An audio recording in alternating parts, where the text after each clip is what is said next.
I am not a monkey. I'm a scientist. And you're listening to Know the Lore on the NerdSloth Network.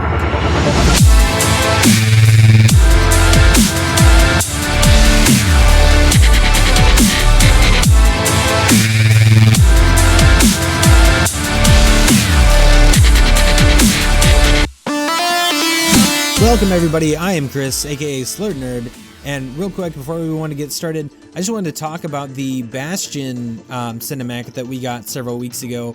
I had already talked about Bastion a couple episodes ago, and I was talking about how prime he was for getting his own animation, and thank God that they finally made one, and it came out way sooner than I expected. I didn't expect to start seeing these animations again, at least for several months, but man, like they only took like a month break, and then all of a sudden we get one, and I really appreciated this one. It was really well done. I mean, if they can pull off something that tugs at the heartstrings without even a single word of dialogue, I mean, my God, like what an amazing job. The thing that hits home for me is that even though he's an Omnic, he's a robot, Bastion is definitely suffering from post-traumatic stress disorder. That's where he's getting those flashbacks, you know, of the big battles and stuff that he participated in. And he hears things that sounds like gunshots, like the woodpecker, and he freaks out and just starts shooting and stuff like that. You know, it's something that a lot of soldiers come home with, and it's severely undertreated and misunderstood. I am not a soldier or in the military in any way, but I do have post-traumatic stress disorder from an event that happened when I was younger that was extremely traumatic. And so I completely relate to this in that sort of way, in the way of having flashbacks and it messing with your mind and giving you an obscure point of view of reality. Because of you have certain triggers and things like that. So it really meant a lot to me personally to see this. And with all these characters, Blizzard is really just hitting home. I mean, for everybody, I feel like there's someone that everyone can relate to. I've never had a character that I can relate to for PTSD before in a video game. Like it's unheard of.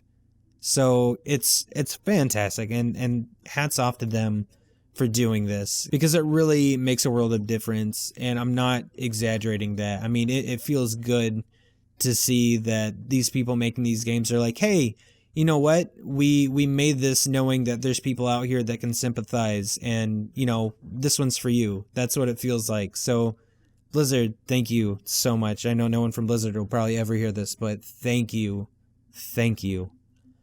Okay, to get out of the sappy stuff real quick, before I move on with our characters today, I want you guys to message me by sending an email to KTL@NerdSloth.com or message me on Twitter @Slurrednerd, and I want you to tell me which Overwatch character drives you crazy or which character that you dread seeing in a match.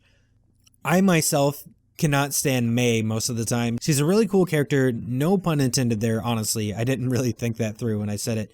But in the hands of a good player, she's a huge nuisance.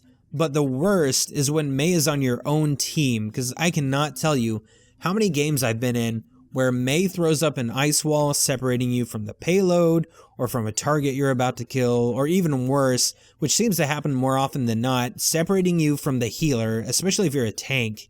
And that drives me insane. Okay, rant's over. But I want to hear your rants, so send me a message and let me know, once again, which Overwatch characters drive you insane and why.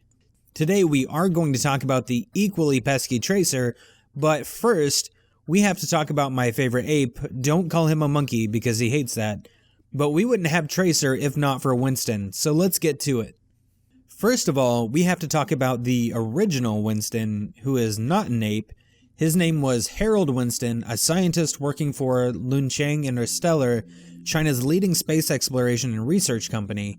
He was stationed on the Horizon Lunar Colony, a space station orbiting the Earth.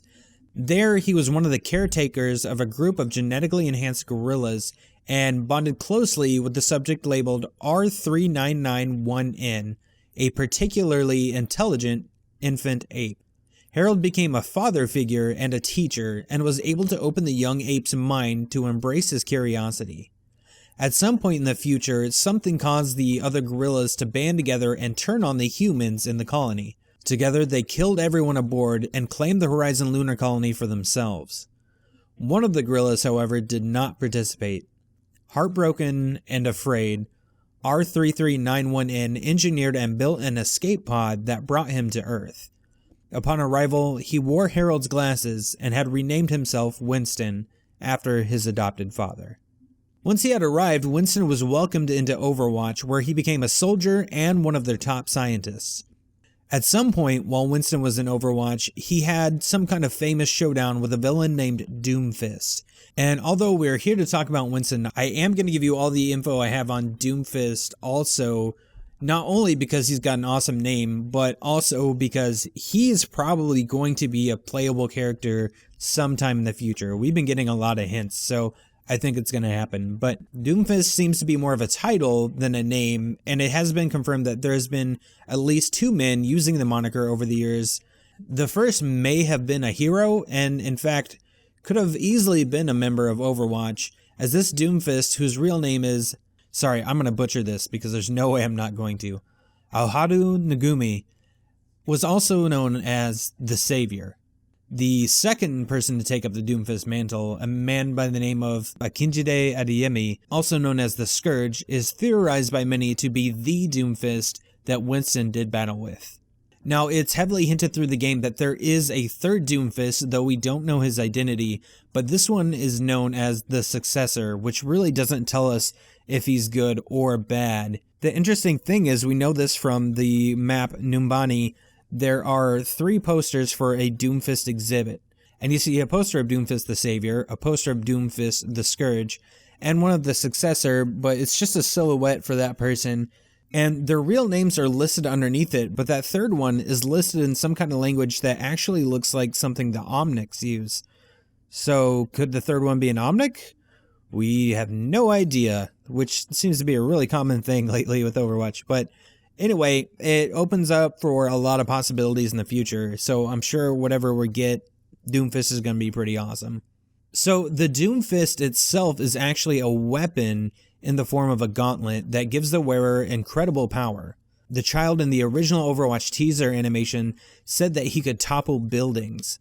This could very well be exaggerated, but the weapon is powerful enough that Reaper and Widowmaker attempted to steal it, and it's also the item being carried in the escort vehicle on the Numbani map. Alright, so let's get back to Winston. He was able to defeat a version of Doomfist and recover the gauntlet.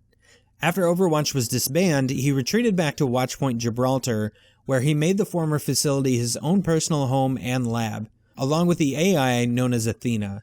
It is unknown if Winston created Athena, but they seem to have a very close relationship, as Athena often gives him advice and monitors Winston's heart rate, despite him telling her not to do so. She also genuinely cares about keeping Reaper from finding out information on the members of Overwatch during the animation recall.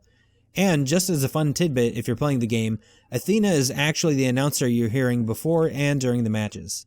Winston is extremely nostalgic and gives a strong impression that he considered Overwatch to be his true family, as evidenced by all the photographs and memorabilia he keeps around his lab. If you glance around the base yourself in the starting area for Watchpoint Gibraltar on the attacking team, you can spot some of these items, which are honestly kind of touching. Some of these items can also be spotted in the starting area for the Capture the Point maps. There's a photo with Winston holding some kind of diploma or award, or this could be his actual induction into Overwatch, with Reyes, Morrison, Torbjorn, Mercy, Tracer, and a banner that says congratulations on his left, with Reinhardt, Genji, McCree, and Ana Amari to his right. This also gives us a sense of time. Since Reyes and McCree are in the photo, this means Winston must have joined right around the time Blackwatch had started up, and before tensions between Reyes and Morrison had spun out of control since they're standing next to each other, despite the fact that Reyes has his back to the camera, but that just might be because he's a big grump. He also has some other fun photos around, such as a selfie with Tracer giving Winston bunny ears, and a photo of Torbjorn dressed as a Viking and Mercy dressed as a witch together on Halloween, as well as a poster of Genji. Winston's story catches up to the present with the Overwatch teaser trailer that features him and Tracer stopping Reaper and Widowmaker from stealing the Doomfist. So, as we talked about Winston, you hear me mentioning Tracer an awful lot, and there's good reason. Tracer is not only the most recognizable member of Overwatch, seriously, people who don't even play the game know who Tracer is, but she's definitely Winston's closest friend. In fact, Winston once saved Tracer's life, and is the entire reason she can blink around all over the map. So let's get started with her story. After the Omnic Crisis ended, and as the years ticked by, Overwatch started expanding their resources by dipping their toes into other fields of science and defense. One endeavor was an experimental flight program, and volunteer Lena Oxton from England, codenamed Tracer, was the youngest pilot to gain acceptance. Because of her fearlessness and her skill as a pilot, she was chosen to test out the Slipstream, an aircraft capable of teleportation. Unfortunately, during either a mission or a field test, something went horribly wrong with the teleportation matrix within the craft. Both the Slipstream and Tracer disappeared. Eventually, Tracer reappeared, but whatever had happened prevented her body from fully crossing back into physical existence. As a result, she was intangible and would sometimes disappear completely for hours or even days at a time. Overwatch's doctors and scientists were stumped on how to help the young woman. That is until a young ape, who also happened to be a scientific genius, named Winston, came into the picture. Winston had invented a machine called a chronal accelerator, which was able to bring Tracer back into the physical world and keep her there.